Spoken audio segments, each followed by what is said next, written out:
நான் வந்து மோடி சாரை பிடிக்கும், மோகன்லால் சாரை பிடிக்கும். எனக்கு இந்த all super stars in all the industries I love them and I respect. ஏன்னா ஸோ மெனி இயர்ஸ் அவங்களுக்கும் அந்த சினிமாவுக்கும் ஃபேன்ஸ்க்கான பாண்டிங் வந்து அந்த எனர்ஜி ரொம்ப ஸ்ட்ராங்கானது. அதனால இத்தனை வருஷம் இருந்திருக்காங்க. எல்லாராலையும் அந்த இடத்துக்கு வர முடியல அப்படின்னா அதுக்கு ஏதோ ஒன்று இருக்குல்ல. ஸோ அவங்களோட ஒர்க் பண்ணும்போது ஐம் லேர்னிங் சம்திங். அதுக்கு தான் நான் ஒர்க் பண்ணிட்டு இருந்தேன். மோகன்லால் சாரோட ஒரு படம் வந்தது, ரொம்ப நாள் பாட்டி வந்தது. அப்போது டேட் இஷ்யூஸில் நடிக்க முடியாமல் போயிடுச்சு. எனக்கு அவர் மேலே பெரிய லவ் இருக்குது, பேஷன். இப்போ தான் கொச்சினில் சொன்னேன்.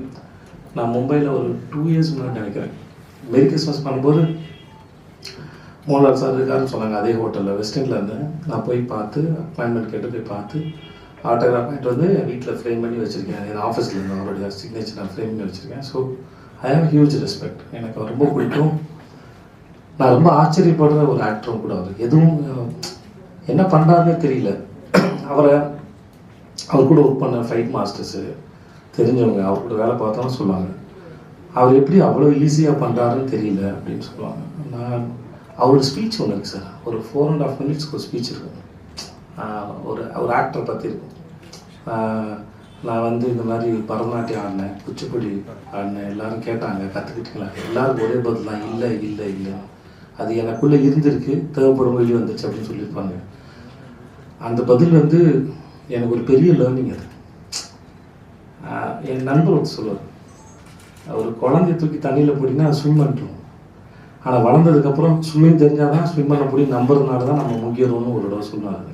ஸோ நமக்குள்ளே எல்லாமே இருக்குது அப்படின்னு சொல்கிறது வந்து இந்த மாதிரி ஒரு நண்பர் ஒருத்தர் சொன்னார். அப்புறம் லால் சார் சொன்னார். அதுக்கும் நான் நிறைய விஷயத்த நம்ப ஆரம்பித்தேன். நான் பண்ணுற கேரக்டர்ஸ் எனக்குள்ளே இருக்குன்னு நம்ப ஆரம்பித்தேன். நான் பண்ணுற கதைகள் நிஜம் நம்ப ஆரம்பித்தேன். என் கேரக்டர்ஸ் நிஜம் நம்ப ஆரம்பித்தேன். சீன் நிஜம் நம்ப ஆரம்பித்தேன். ஸோ அது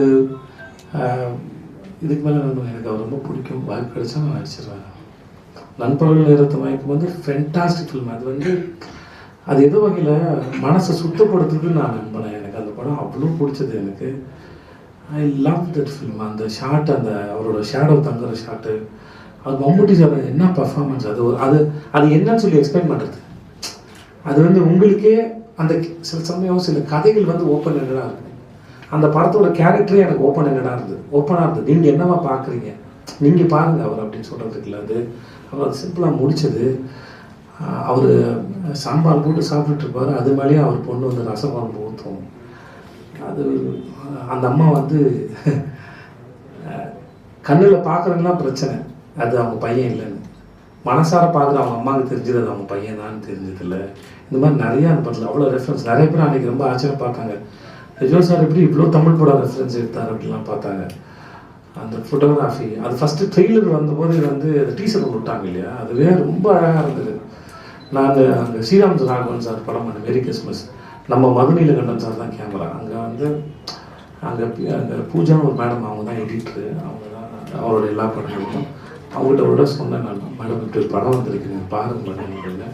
அவங்க பார்த்துட்டு சொன்னாங்க, இந்த ஜெம்மை எனக்கு இன்ட்ரடியூஸ் பண்ணதுக்கு ரொம்ப நன்றி சார் அப்படின்னு சொன்னாங்க. So beautiful film. ஐயோ எனக்கு அது கிடச்சிருக்கலாமே அப்படின்லாம் ஆசை கூட இருக்கும். நான் அந்த மாதிரி நடிச்சிருக்கலாம் மாட்டேன் சீரியஸாக. நான் நாட் ஹம்பிள். அதுவும் அந்த 2 நிமிஷம் சீன் இல்லையா, மம்முட்டி சாரோட சீன் வந்து 2 நிமிஷம் இருக்கும். அந்த சீனு மாறி ரெட் அண்ட் க்ரீன் லைட்டில் இருக்கும் அந்த பாரில்.